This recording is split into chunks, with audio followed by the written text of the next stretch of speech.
ole tun hi hi kapunia hay chanchin kar hriat angin in chaina chuak don ti kan lo hria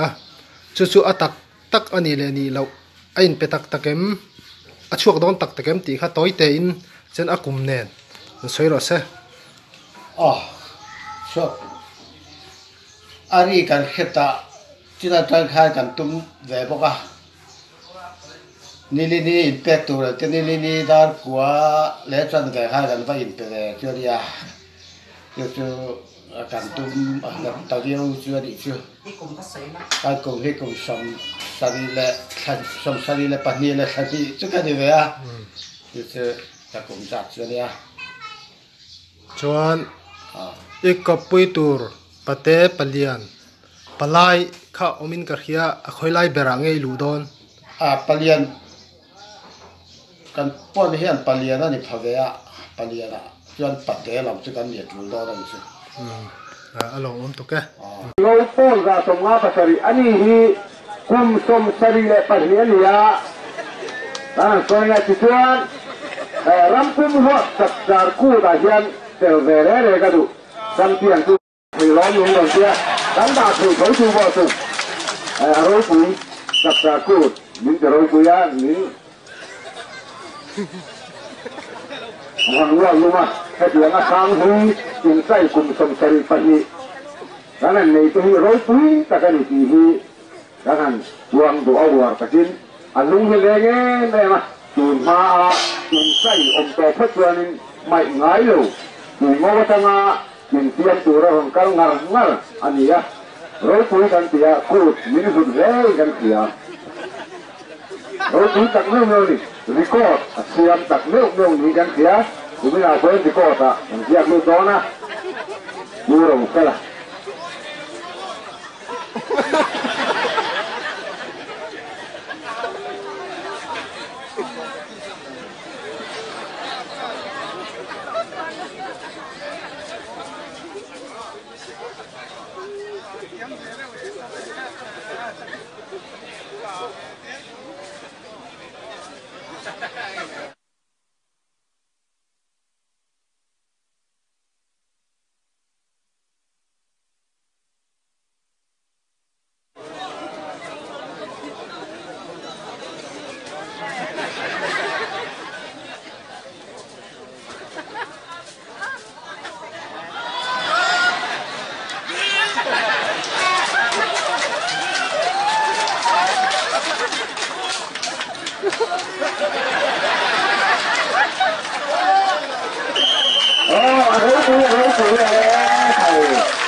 đánh lộn cái tòa tăng phiếu rau khăn na rồi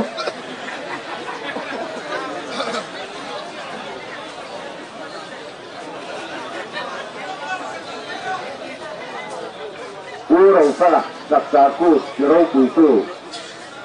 sáng là quá cái này quá riết cái riết gì rồi voi ta na đặt ra cú ta rồi mình bắt nó lâu đông tổ thì nó đi thì tha cái đó nhé những sai hiện không hiểu bà bộ ấy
Tập ra cút organizing committee member song te atung ajan no lu sakam no uap lumula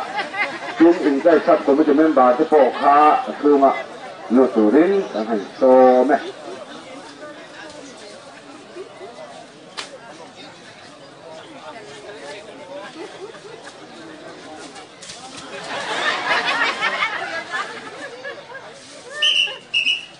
oh alaya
rồi thì nó thấy các tổ hạ tâm địa thế phụ nông khúc mày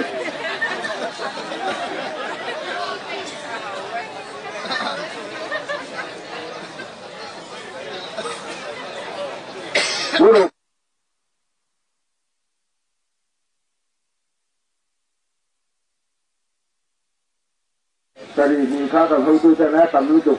nanti ada itu sambil tertarik puang yang orang macam orang tu sambil tertarik tu mau ani ya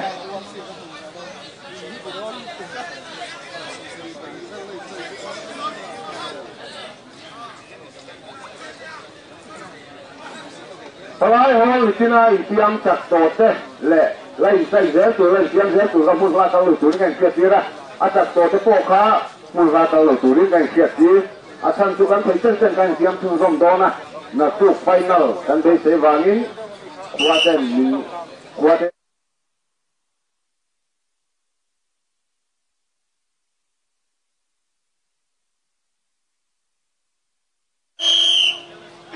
rong không na